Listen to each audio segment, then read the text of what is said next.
जितने जिम्मेदार पद पे है उससे उतनी गंभीरता की आशा की जाती है। डीएनए की चर्चा विधानसभा से लेकर सब जगह तक भारतीय जनता पार्टी के बड़े से बड़े नेता करते आए। मुख्यमंत्री, केंद्रीय मंत्री ब्रजेश पाठक खुद ही दिन भर डीएनए की चर्चा करते हैं। और उनसे सीख लेके, उनसे सबक लेके, उनको फॉलो करते हुए कोई कार्यकर्ता थोड़ा और आगे चला गया तो आप उस कार्यकर्ता से तो पूरे गंभीरता की आशा कर रहे हैं, शालीनता की आशा कर रहे हैं। और ब्रजेश पाठक को शालीन होने की कोई ज़रूरत नहीं है। डीएनए के जितने बयान ब्रजेश पाठक जी ने और नेताओं ने दिए, सब पे मुकदमा लिखिए।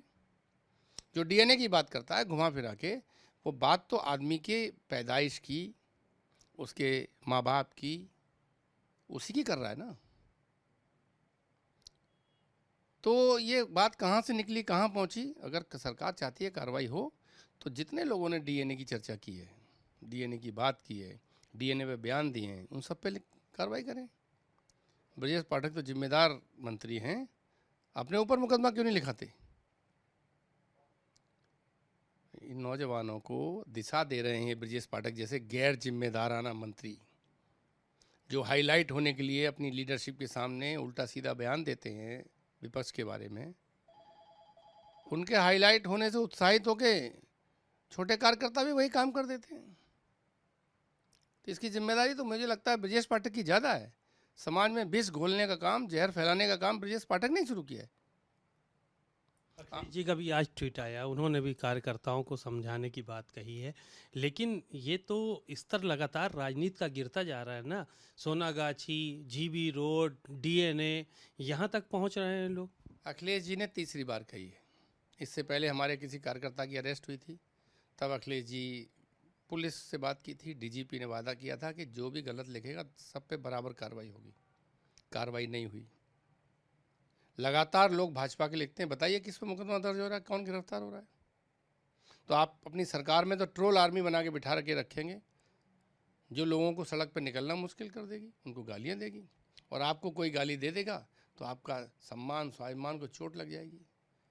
ये सामंती प्रभुत्ववादी लोग हैं। ये सोचते हैं कि गाली देने का हक इनको है, और कोई गाली इनको छू जाए तो ये बस घायल हो जाते हैं। अरे आप जो गाली देते हो उससे भी उतना ही कष्ट सामने वालों को होता है। अखिलेश जी ने कल भी ये कहा कि हम तो समझा लेंगे, आप खुद को ही समझा लीजिए, हमें तो कार्यकर्ता समझाने हैं जो जाने कहाँ कहाँ होंगे, सपोर्टर समर्थक समझाने हैं। आज तो खुद नहीं समझ पा रहे। सरकार के मंत्री गाली दें, उप मुख्यमंत्री गाली दें और इतना गौरवान्वित महसूस करते हैं। कल माननीय अखिलेश यादव जी का पुतला जलाया गया, इतनी पुलिस खड़ी थी, क्या किसी ने रोकने की कोशिश की? क्यों? भाजपा वाले पुतला जलाएंगे तो पूरी पुलिस खड़े होके उनको सुरक्षा प्रदान करेगी ताकि वो आराम से जला लें। दूसरा कोई पुतला जलाएगा तो उसके घर से पुतला जलने की सूचना पर ही घर से उठा के ले जाएंगे, पुतला उसके घर में से ढूंढ के लाएंगे। ये पुलिस एक बार घोषित कर दें कि उत्तर प्रदेश पुलिस नहीं है, भाजपा की पुलिस है। दिखाने के लिए तो कार्रवाई करें। जब लोग पुतला जलाने लाए फॉर्च्यूनर से तो कम पुलिस रोकने की कोशिश तो करती। तो इस तरह की एक पक्षपाती बातें जब समाज में कोई भी दल या नेता करता है तो वो उस समाज और उस व्यवस्था को चोट करता है। अखिलेश जी ने कहा है हम समझा लेंगे, तुम खुद समझ जाओ। सालार मसूद गाजी की दरगाह पे मेला नहीं लगने दिया गया, प्रशासन ने वहाँ पर अनुमति नहीं दी। उसके बाद हाई कोर्ट गए, हाई कोर्ट ने भी उस आदेश को बरकरार रखा, लेकिन इस बात को कहा कि जो ज़ायरीन हैं, जो जाने वाले, दर्शन करने वाले, उनको ना रोका जाए। लेकिन बहराइच छावनी बनी हुई है। देखिए, कोर्ट के आदेशों में भी सरकार की मंशा झलकती है, क्योंकि अगर सरकार खड़े होकर ये कह देगी कि साहब कानून व्यवस्था को खतरा है, अशांति फैल सकती है, तो कोई कोर्ट ये नहीं कहेगा कि फैल जाने दीजिए। शांति व्यवस्था के लिए, बाकी चीज़ों के लिए कोर्ट को सरकार के ही रिपोर्ट पे निर्भर करना पड़ता है। जो कागज़ और साक्ष्य प्रस्तुत होते हैं वो सरकार की ओर से होते हैं।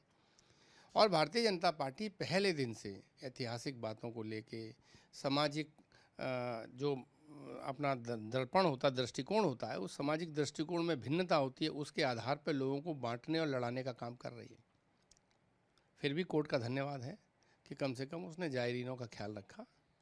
बाकी सरकार पे कोई मुद्दा ही नहीं है, केवल विपक्ष के लोगों को स्तरहीन भाषा में गाली देना और समाज में लोगों को लड़ाना, और इसके अलावा इसी के पीछे अपना नकारापन, अपनी अकर्मण्यता, अपनी असफलता को छुपाना है।